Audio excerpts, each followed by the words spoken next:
আসসালামু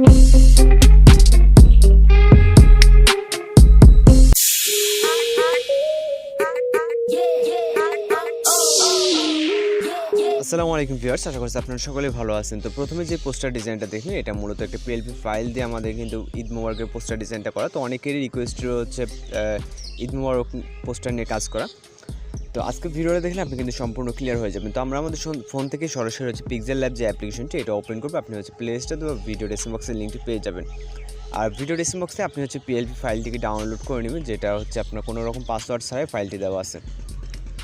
তো এখান থেকে হচ্ছে আমরা সরাসরি এখান থেকে নিচে প্রজেক্ট অপশনে ক্লিক করবো। এখানে দেখেন প্রজেক্ট অপশন, মাই প্রজেক্ট অপশনে ক্লিক করবেন। ক্লিক করার পর এখানে দেখেন PLP লেখা, প্রথম যে অপশনটা উপরে দেখতে পাচ্ছেন PLP লেখা। তো PLP লেখাতে ক্লিক করবেন। ক্লিক করার পর আপনার যে ফোল্ডার আছে, তো আমার এখান থেকে হচ্ছে Pixellab নামে একটা ফোল্ডার আছে, যেটা আমি হচ্ছে PLP ফাইলটা কাজ করার পর ওইখানে সেভ হয়ে আছে। তো আপনারা যেহেতু ডাউনলোড করবেন, আপনার অবশ্যই ডাউনলোড ফোল্ডারে হচ্ছে আপনার ফাইলটি থাকবে। তো এখন আমরা Pixellab চলে আসছি। যাওয়ার পর এখানে আমরা দেখতে পাচ্ছি ঈদ উল ফিতর 2022। ওকে, তো এখান থেকে হচ্ছে আমাদের যেহেতু 2022, এখানে 2021-এর PLP ফাইলগুলো রয়েছে যেগুলো ডিলিট করা হয় না। তো আমাদের যেহেতু ঈদ উল ফিতর 2022-এর কাজ করতে হবে, তো আমরা এটাকে সিলেক্ট করে নেব। নেওয়ার পর ওপেন অ্যান্ড অ্যাডে ক্লিক করব। ওপেন অ্যান্ড অ্যাডে ক্লিক করার পর আমাদের সামনে কিন্তু এইরকম একটা ইন্টারফেস চলে আসবে। তো আসার পর এখন আমাদের যেটা করতে হবে, আমাদের কিন্তু একটা পিকচার প্রয়োজন হবে যার ব্যাকগ্রাউন্ডটা সম্পূর্ণ ইরেজ থাকতে হবে। চাইলে আপনি এটা পরেও করে নিতে পারেন, বা এটা আগে করাটাই বেটার। এখান থেকে আমি আপনাদেরকে এটাও দেখিয়ে দিচ্ছি। এখান থেকে আপনি আপনার যে কোনো একটা ব্রাউজারে চলে যাবেন। যাওয়ার পর এখান থেকে আমরা সরাসরি গুগলে সার্চ লিখব REMOVE remove.bg। ওকে, তো লেখার পর আমাদের সামনে কিন্তু এরকম একটা ওয়েবসাইট চলে আসবে। আসার পর আপনার ভিডিও ডেসক্রিপশন বক্সের লিঙ্কটি দেওয়া থাকবে। আপনি সরাসরি যখন ক্লিক করবেন তখন কিন্তু এরকম ইন্টারফেস চলে আসবে। এখান থেকে আপলোড ইমেজে ক্লিক করবেন। ক্লিক করার পর এখান থেকে আপনাদের যেই পিকচারগুলো আছে সব কিছু শো করবে। তো আমি একটা পিকচার সিলেক্ট করে নিয়েছি, দেন হচ্ছে ডানে ক্লিক করে দিচ্ছি। তো আপনাদেরকে দেখানোর ক্ষেত্রে আমি হচ্ছে আমার ব্যাকগ্রাউন্ড রিমুভ আগে থেকে করা ছিল, আপনার জাস্ট দেখানোর ক্ষেত্রে আমি কিন্তু এটা করে দেখাচ্ছি। দেন আমরা এখান থেকে ডাউনলোড অপশনে ক্লিক করব। তারপর এখান থেকে ডাউনলোডের পারমিশনটাকে আবার ডাউনলোডে ক্লিক করলে আমাদের এই পিকচারটি PNG কিন্তু ডাউনলোড হয়ে যাবে। তো আপনাদেরকে এক্সাম্পল হিসেবে এটাও দেখিয়ে দিলাম। দেন আমরা আবার Pixellab অ্যাপ্লিকেশনটি ব্যাক করলাম। তো এখান থেকে আমরা ফটো অ্যাড করবো। এর জন্য নিচে দেখেন 3 নম্বর যে অপশনটা দেখতে পাচ্ছেন, এখানে ক্লিক করবেন। ক্লিক করার পর ইম্পোর্টে ক্লিক করবেন।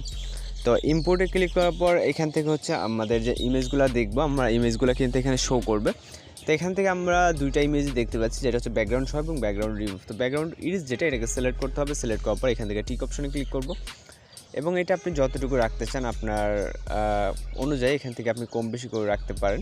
তো এটা রাখার পর এখন কিন্তু এটা আমাদের দেখতে ভালো লাগবে না, কারণ এটা আমাদের পিকচারের উপরে বা লেখার উপরে সব কিছু আছে। তো এটা আমরা করবো কীভাবে, যদিও আমরা এর আগে PLP ফাইলগুলো আপলোড দিচ্ছি। তো এখানে সেক্ষেত্রে আমরা যেখানে কাজ করব, আমরা এই যে লেয়ার দেখতে পাচ্ছি, লেয়ার অপশনটা, এই লেয়ার অপশনে ক্লিক করব। ক্লিক করার পর এই যেই আমাদের যেই ফটোটা অ্যাড করলাম, এই ফটোর সাইডে দেখেন ডট ডট অনেকগুলো আইকন আছে। তো এখানে ট্যাপ করে ধরবো।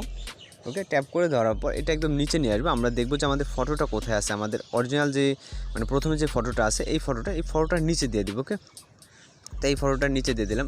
যাই হোক, লেখাটা উপরে চলে গেছে, দিয়ে দিলাম এইভাবে। ওকে, তো দিয়ে দেওয়ার পর এখন আমরা যেটা করব, আমরা যদি যাই তাহলে দেখেন আমাদের পিকচারের ব্যাকগ্রাউন্ডে কিন্তু আমাদের এইমাত্র যেটা অ্যাড করলাম সেটা কিন্তু অলরেডি চলে গেছে অটোমেটিক্যালি।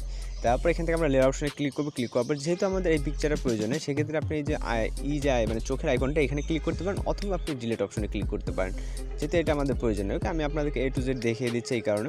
তারপরে এটাকে আপনি আবার লক করে দিতে পারেন। ওকে, এখান থেকে লক করে দিলাম, যাতে এটা লড়াচড়া যাতে না করে। তারপর এখানে আসে আমাদের নামটা চেঞ্জ করার জন্য। ওকে, তো এইখান থেকে হচ্ছে আপনি যে নাম চেঞ্জ করবেন, এবং হচ্ছে আপনার নিচে যেই পদবিটা এখানে লেখা আছে সেটা আপনি চাইলে চেঞ্জ করতে পারেন, অথবা নিচের এই লেখাটাকে আপনি রিমুভও করে দিতে পারেন। তো আমি এখান থেকে দেখাচ্ছি, আমরা লেয়ার অপশনে ক্লিক করবো। ক্লিক করার পর এখান থেকে আমরা মোহাম্মদ সাইফুল ইসলাম শুভ লেখা আছে, আমরা জাস্ট এখান থেকে পেন্সিল আইকনে ক্লিক করবো। আবারও পেন্সিল আইকনে ক্লিক করবো। ক্লিক করার পরে এখান থেকে আমি আমার নামটা আপাতত লিখছি, আপনারা যে যেরকমটা করবেন সেই নামটা লিখে দেবেন। ওকে,